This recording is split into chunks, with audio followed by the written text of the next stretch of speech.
नमस्कार, जय हिंद। मैं आपके साथ में आपका दोस्त प्रजापति आरबीसी। आखिर नीलम आजाद उर्फ नीलम प्रजापति ने जो याचिका दायर की थी, उन्होंने कहा था उनके मौलिक अधिकारों का उल्लंघन हुआ है। उन्होंने कहा था उन्हें अपने मनपसंद वकील से परामर्श करने का मौका नहीं दिया गया। उन्होंने कहा कि मेरे घर वालों को भी नहीं बताया गया कि मेरी गिरफ्तारी हो गई। उन्होंने यह भी कहा कि 24 घंटे के बजाय 29 घंटे के बाद मजिस्ट्रेट के सामने मुझे पेश किया गया, लेकिन यह कानून की लिखी लिखाई किताबों से कोर्ट को कुछ लेना देना नहीं है। उन्हें तो साफ साफ इनकार कर देना है कि आखिर यह जो कुछ लिखा है उसे आप भूल जाइए। हमारे पास तो सरकार के लिखे हुए दस्तावेज आते हैं और उन्हीं के आधार पर हम आपको फैसला सुनाते हैं कि हमें आपकी याचिका पर कोई सुनवाई करनी ही नहीं। क्या अब एक बार फिर बरतानिया हुकूमत की तरह मोदी सरकार की हुकूमत चल रही है?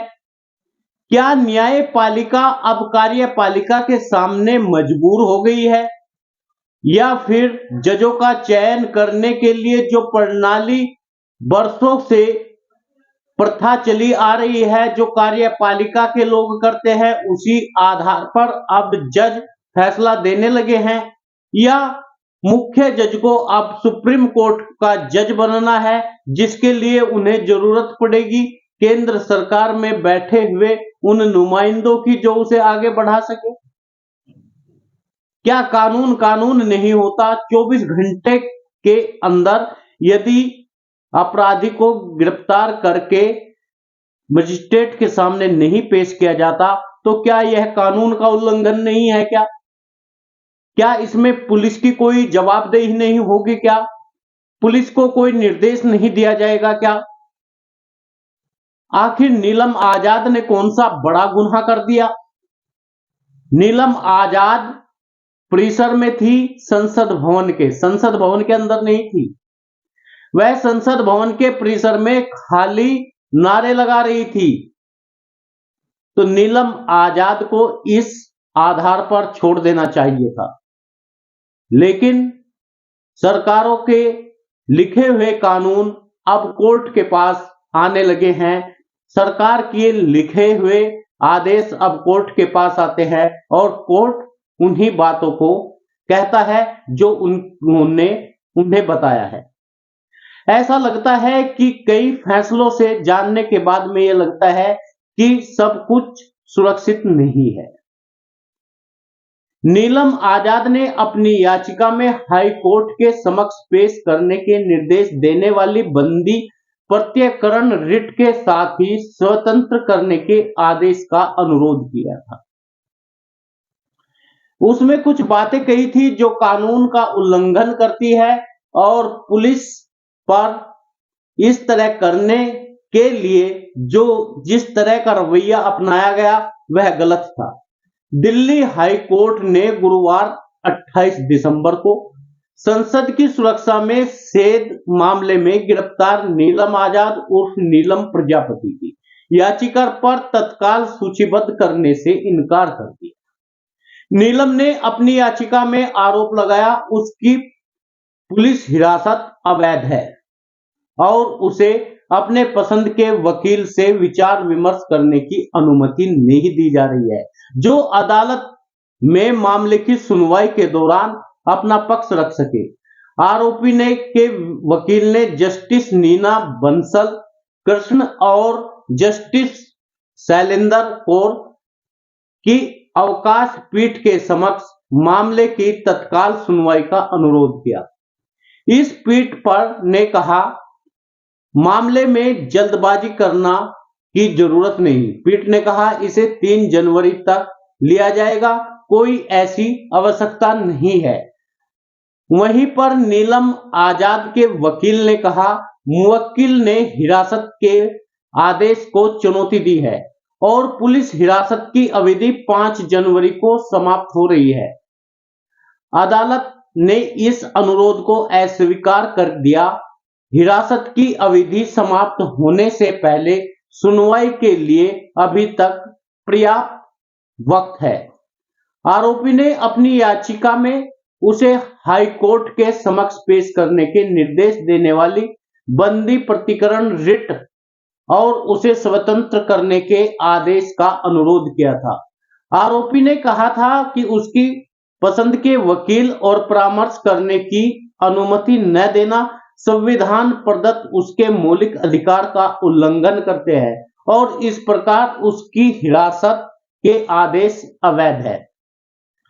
भारतीय कानून के तहत एक बंदी या उसकी ओर से कोई व्यक्ति पेशी के लिए उच्च न्यायालय या उच्चतम न्यायालय में बंदी प्रत्यर्पण याचिका दायर कर सकता है यदि उन्हें लगता है किसी रूप से अवैध रूप से उसे हिरासत में लिया गया है। यदि संबंधित अदालत पेशी में इस निष्कर्ष पर पहुंचती है कि हिरासत अवैध है तो उसे रिहाई का आदेश कोर्ट दे सकता है।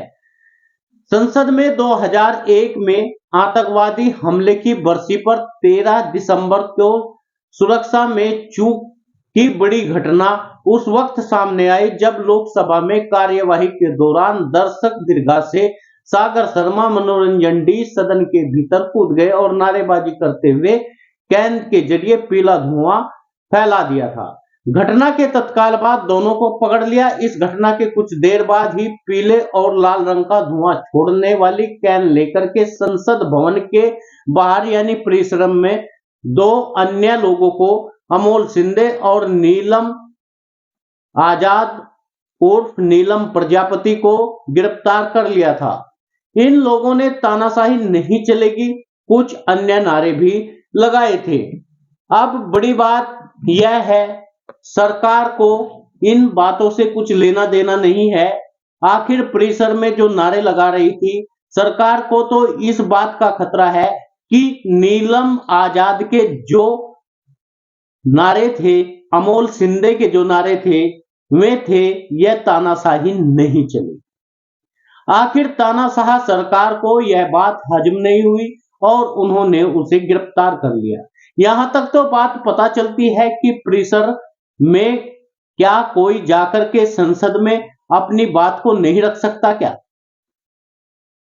नीलम प्रजापति केवल संसद के भवन के बाहर परिसर में अपना रोष जता रही थी। उसने वहां प्रदर्शन किया और कहा कि इस देश में जिस तरह बेरोजगारी फैलती हुई दिखाई दे रही है, लगातार बेरोजगारी फैल रही है, उस बेरोजगारी पर कैसे लगाम लगाए जाए, क्योंकि सरकार पूरी तरह से तानाशाह हो गई है। सरकार को बेरोजगारी से कुछ लेना देना नहीं है। 2 किलो आटा देकर के वोट ले लेना, यह एक बड़ी बात सरकार दिखा रही है। सरकार कह रही है कि हम भूखों को अनाज दे रहे हैं, हम भूखों को रोटी दे रहे हैं, लेकिन बेरोजगारों को रोजगार कब देंगे? यह बात समझ से परे है। इस देश में जब अनाज की आवश्यकता नहीं थी, सरकार ने उन्हें अनाज दिया, तो इसका अर्थ है गरीबी बढ़ी। लगातार सरकार को यदि अनाज के ऊपर इस देश के लोग वोट दे रहे हैं, तो इसका अर्थ यह है कि बेरोजगारी तो बढ़ी ही बढ़ी है, साथ ही गरीबी भी बढ़ी है। साथियों, आप सभी से निवेदन है, आप यदि जागरूक है और इस देश के समाज के पढ़े लिखे नुमाइंदे हैं, तो यह बात सरकार के समक्ष रखनी जरूरी है। इसलिए आपसे अनुरोध है, वीडियो को शेयर करें। न्यूज चैनल यदि आपने सब्सक्राइब नहीं किया तो कर लीजिए। वीडियो को लाइक भी कर दे ताकि हर खबर रोज आपके पास पहुंच सके।